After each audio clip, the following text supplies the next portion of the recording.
パート3、上級レベルの会話問題です。一つの会話を聞いて3問ずつ答える形式で全39問を練習します。それでは早速始めましょう。Questions 1 through 3 refer to the following conversation. Oh no, Susan. I've just realized these handouts are for the advanced course, not the introductory one we're running this afternoon. You're joking. We're due to start in an hour. Are you certain? Positive. Look at the module titles. This is all wrong. We can't use these. Okay, don't panic. Sarah, can you email me the correct file right away? The print shop in the lobby is very quick. I'll run down there now. Yes, sending it now, Mark. You're a lifesaver. Right. While he's doing that, let's quickly review the presentation slides one last time to make sure everything else is in order. We need to be prepared. Good idea. Let's focus on what we can control. Number 1. What are the speakers mainly discussing?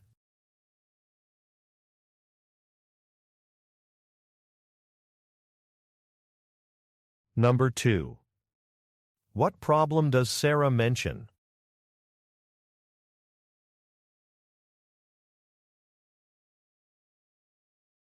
Number 3. What can be inferred about the training materials?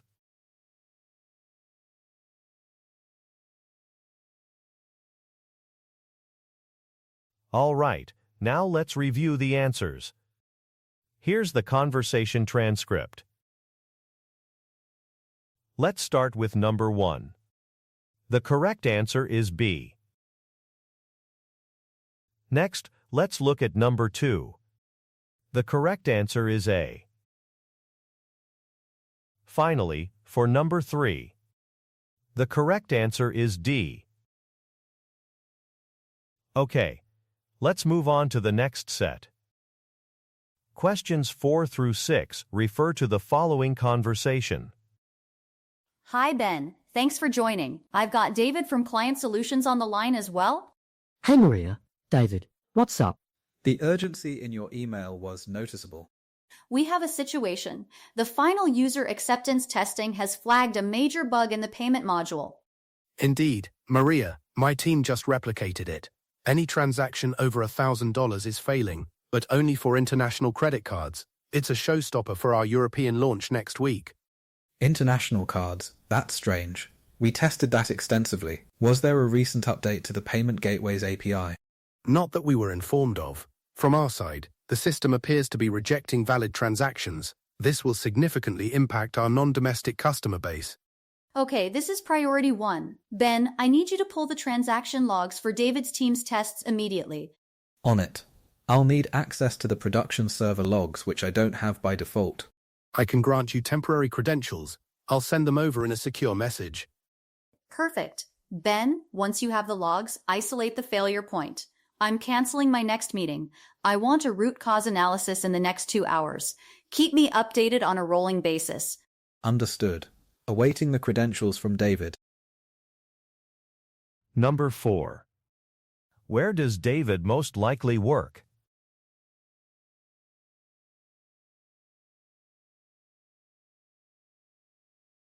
Number 5.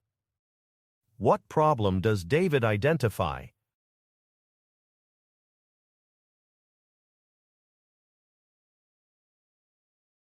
Number 6. What does Maria ask Ben to do?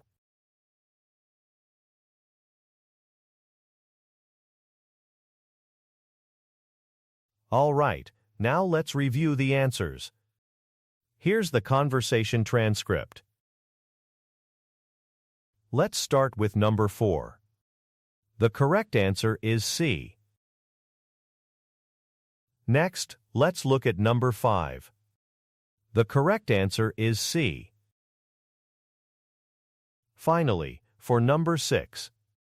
The correct answer is A. Okay, let's move on to the next set. Questions 7 through 9 refer to the following conversation. Hi, I'm here to ship this package to the United States. The tracking number should be under the name Peterson. Certainly, Mr. Peterson. Let me just pull that up. Ah, here it is. I see it's going to zip code 90210. However, there's a flag on the customs declaration. A flag? What's the issue? I filled it out online yesterday. You've listed antique ceramics, which are on our restricted items list for standard air freight. They require special handling and a different insurance class. Oh, I wasn't aware. They're just some old plates I bought at a market. What are my options? Let me get my supervisor. She can explain the process. One moment. Jane, could you assist this gentleman? Of course. Hello, sir. I understand you have some ceramics. The issue is potential breakage and liability. The standard service only covers up to $100 for damage. These are worth about $500. I definitely need them to arrive in one piece. Right. We can repack them here in a specialized art-safe box and upgrade the service to our Secure Plus tier. The cost will increase by about £45, but it includes insurance up to £1,000 and guaranteed careful handling. That sounds much better. It's expensive, but worth the peace of mind. Let's do that. Excellent. My colleague will process the new paperwork and the additional payment. You'll just need to sign the updated customs form. Number 7. What is the main purpose of the conversation?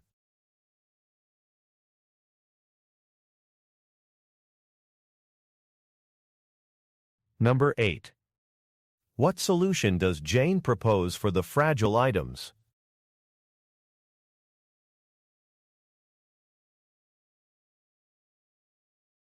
Number 9. What will Mr. Peterson do next?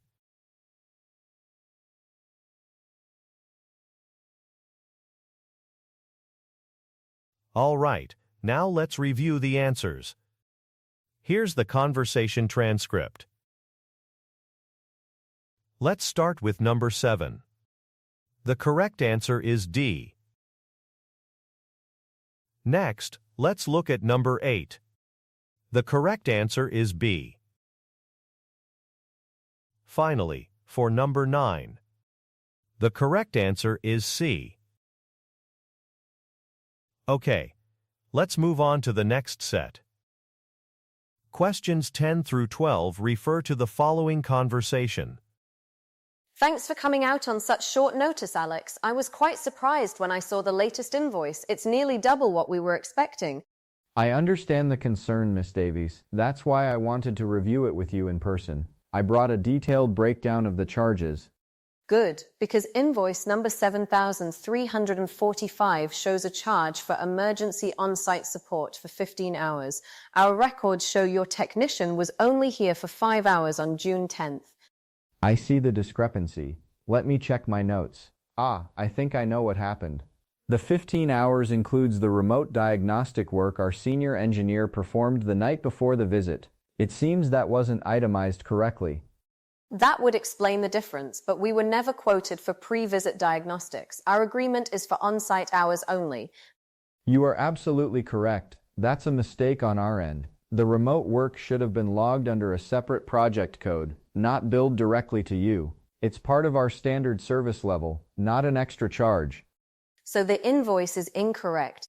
Yes, I sincerely apologize. I'll have our finance department issue a corrected invoice immediately, reflecting only the 5 on-site hours. That will bring the total back down to what you were expecting. Thank you, Alex. I appreciate you clearing this up so quickly. If you can have them email me the revised invoice, say by tomorrow, I can approve it for payment. You'll have it by the end of business today. I'll call them right now. Number 10. What is the primary reason for Alex's visit?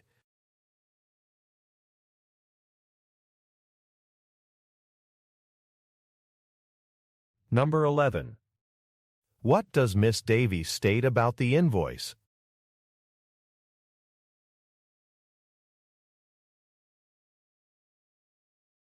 Number 12. What will Miss Davies do?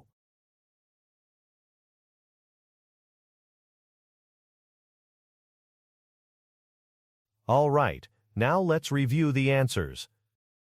Here's the conversation transcript. Let's start with number 10. The correct answer is B. Next, let's look at number 11. The correct answer is D. Finally, for number 12, the correct answer is A. Okay, let's move on to the next set. Questions 13 through 15 refer to the following conversation. Hi Jennifer, thanks for meeting. I wanted to follow up on the peer feedback from your 360-degree review, specifically the comments around your contributions in team meetings. Hi David. Yes, I read the report. It seems some colleagues feel I'm not speaking up enough, or that I'm hesitant to challenge ideas. That's the gist of it, and I want to be clear, your written analysis and project work are consistently top tier. This isn't about the quality of your work, but about its visibility and your influence within the team. I appreciate you saying that. Honestly, I often have ideas, but by the time I've fully formulated my thoughts, the conversation has moved on. Or someone else like Mark has already jumped in with a strong opinion. That's a very common challenge. It's the difference between ready, aim, fire and ready, fire, aim. It sounds like you prefer to have everything perfectly aligned before you speak. Exactly. I don't want to put forward a half-baked idea. I understand, but in a fast-paced brainstorming environment, a half-baked idea can be the spark that someone else needs. It's not always about presenting a final solution. So you're saying I should be more comfortable with thinking out loud? Precisely. Let's try an experiment. For the next 2 weeks in our daily stand-ups, I want you to make it a goal to contribute one idea or question, even if it's not fully formed. Just one. No pressure for it to be brilliant. Just one. I think I can do that. It feels a bit like a quota, but I see the point. Think of it as practice, a low-stakes way to build the habit. After the 2 weeks, let's circle back and see how it felt. My role is to help you grow, and I believe this is a key area for your development into a senior role. Okay, David, I'm willing to try. 2 weeks, 1 contribution per stand-up. I'll start tomorrow. Number 13. What is David's role?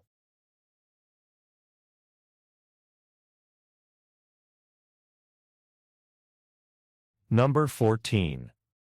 What specific feedback did Jennifer receive?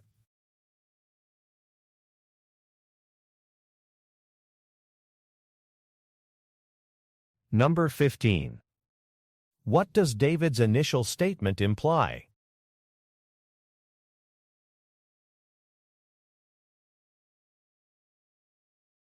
All right, now let's review the answers. Here's the conversation transcript. Let's start with number 13. The correct answer is A. Next, let's look at number 14. The correct answer is D. Finally, for number 15, the correct answer is C. Okay, let's move on to the next set. Questions 16 through 18 refer to the following conversation. I'm calling yet again about my business internet. It's down for the 3rd time this month. My account number is 867-5309. I'm very sorry to hear that, Mr. Evans. Let me pull up your account. Okay, I see the ticket from last Tuesday. It says a technician resolved the issue. Resolved? It worked for 2 days and then died again this morning. I'm losing business every minute this is down. Resolved is not the word I'd use. I understand your frustration. The notes say it's a complex network issue. Unfortunately, all our senior network technicians are currently assigned. That's the same thing I was told last week before they sent a junior person who just rebooted everything. I'm about ready to cancel my service and go with your competitor. Please don't do that, sir. Let me transfer you to our customer retention team. They have more authority to escalate these situations. Please hold. Mr. Evans, this is Sandra in customer retention. I've reviewed the notes and I want to apologize. This level of service is unacceptable. Finally, someone who gets it. I need this fixed, Sandra, permanently. I agree. I'm going to override the current dispatch queue. I'm looking at the live availability chart for our Level 3 technicians now. We absolutely need to send a network specialist, not a general hardware person. Thank you. That's what I've been asking for. Okay, I see one of our best network guys, Miller, is just finishing his current job. His next slot is noon. I can have him at your office by 12:30 p.m. He will stay until the root cause is found and fixed. Miller, at 12:30. Okay, if he can actually fix it, I'll be satisfied. He will. I'm booking him for you now, and I'm also applying a 50% credit to this month's bill for the disruption you've experienced. I'll personally call you at 4 p.m. to confirm everything is working. Number 16. What department does Sandra likely work in?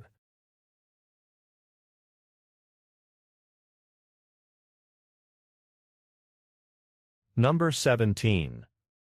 Look at the graphic. According to Sandra, which technician will be dispatched?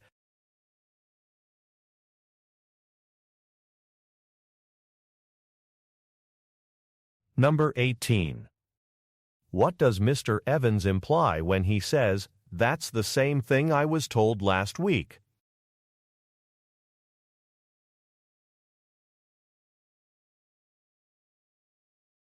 All right, now let's review the answers. Here's the conversation transcript. Let's start with number 16. The correct answer is B. Next, let's look at number 17. The correct answer is C. Finally, for number 18, the correct answer is A. Okay, let's move on to the next set. Questions 19 through 21 refer to the following conversation. Mark, quick question about the board luncheon. I just got the final dietary restrictions. Let me guess, more changes? Just one, but it's for the CEO. She's a pescatarian. Our current plan was the filet mignon for all 8 attendees. Okay, so she can't eat the filet. That's a problem. What are our other options from the pre-approved menu? I have it right here. We need to switch her meal to the pan-seared salmon. Can you check the price difference? Sure, the filet is $32. The salmon is $25. So we'll save $7 on her meal. Actually, I also just learned that 2 other directors would prefer a vegetarian option if available. Of course they would. The wild mushroom risotto is on the list. It's $22. So to confirm the new plan, 1 CEO gets the salmon, 2 directors get the risotto, and the remaining 5 people stick with the filet mignon. Is that right?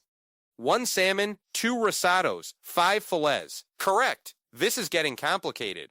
Tell me about it. Can you calculate the new total cost? The original budget was based on 8 fillets, which was $256. All right, let's see. 1 salmon is $25. 2 risottos at $22 each is $44. 5 fillets at $32 each is $160. So, 25 plus 44 plus 160, that's $229. So we are actually under budget now. That's a surprise. Okay, please call the caterer and confirm that specific order. I'll update the event sheet. Number 19. What are the speakers mainly trying to do?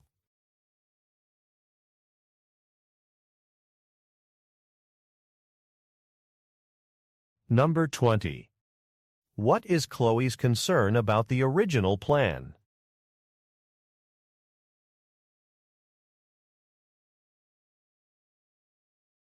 Number 21. Look at the graphic. What will the new total cost for the meals be?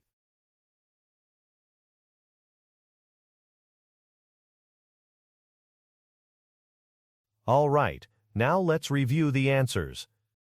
Here's the conversation transcript.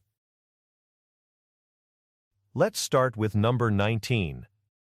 The correct answer is D.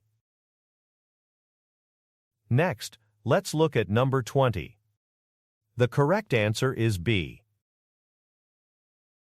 Finally, for number 21, the correct answer is C. Okay, let's move on to the next set. Questions 22 through 24 refer to the following conversation.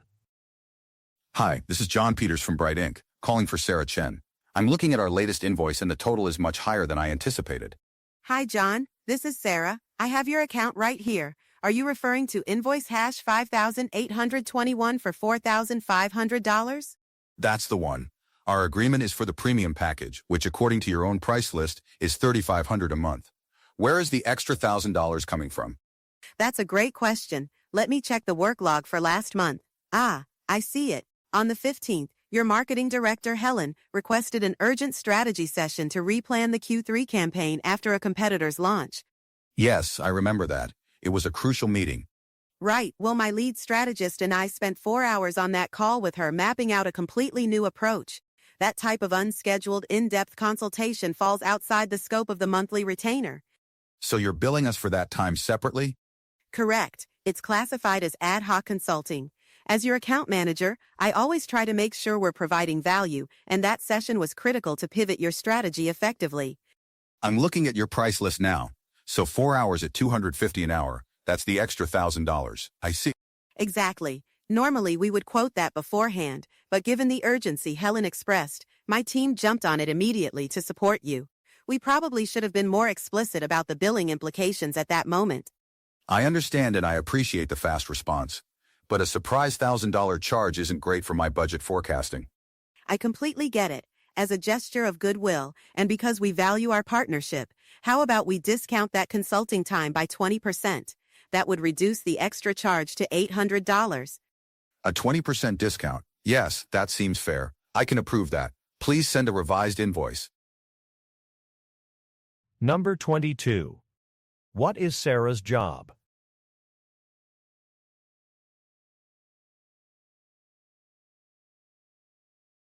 Number 23. Why is John Peters calling?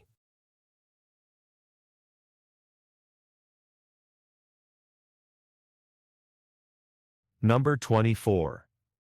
Look at the graphic. What can be inferred about the project?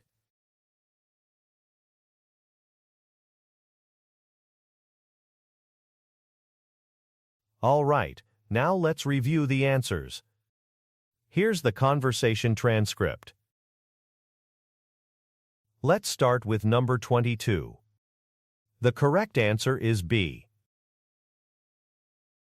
Next, let's look at number 23. The correct answer is A. Finally, for number 24, the correct answer is D. Okay, let's move on to the next set.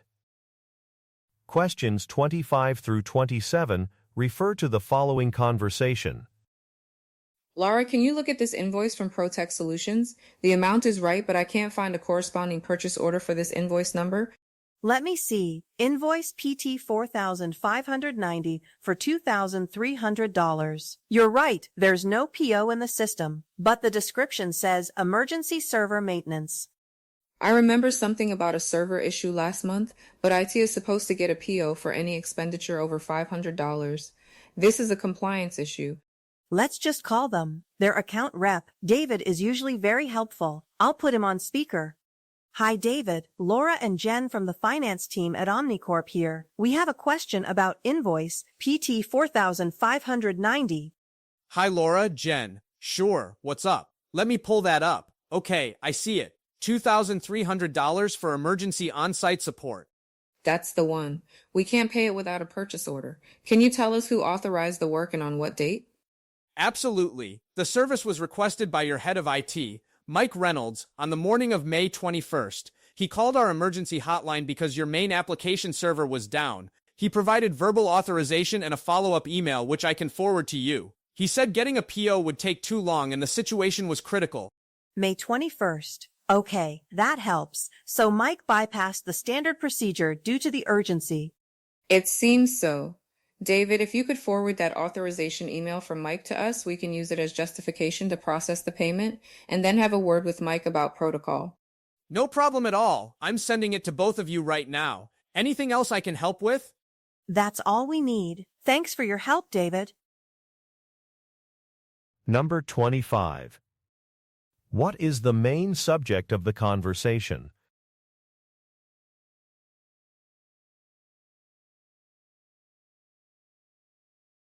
Number 26. According to David, what was the date of the service?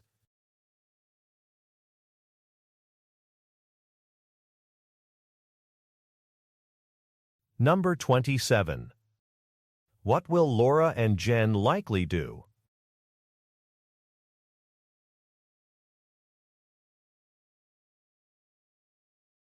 All right, now let's review the answers. Here's the conversation transcript. Let's start with number 25. The correct answer is A. Next, let's look at number 26. The correct answer is C. Finally, for number 27. The correct answer is D. Okay, let's move on to the next set. Questions 28 through 30 refer to the following conversation. Karen, do you have a second? I can't access the new Phoenix project dashboard. It keeps giving me an access denied error, but I need to pull the quarterly numbers for my report. That's strange, Ben. Your account should have been granted permissions last week. Did you use the single sign-on link from the email? Yeah, that's the one. I click it, it thinks for a second, and then tells me I'm not authorized. Pardon me for overhearing, but are you talking about the Phoenix system? I had the same problem. It turns out our user group wasn't added to the finance profile in the system's backend. So it's not an individual user issue, it's a group permissions problem. Thanks, Robert. That saves us a lot of trouble. I'll need to contact the project lead to get that fixed for the whole department. So who is that? I don't want to step on any toes. Let me check the project contact sheet. Here it is. The project lead is Maria Garcia. I'll call her right now and explain the situation. Hopefully it's a quick fix. Great, thanks, Karen. I'm completely blocked until that's sorted. Number 28. What problem is Ben experiencing?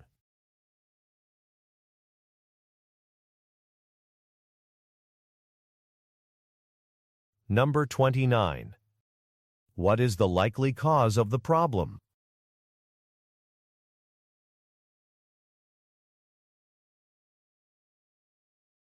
Number 30. Look at the graphic. Who will Karen contact?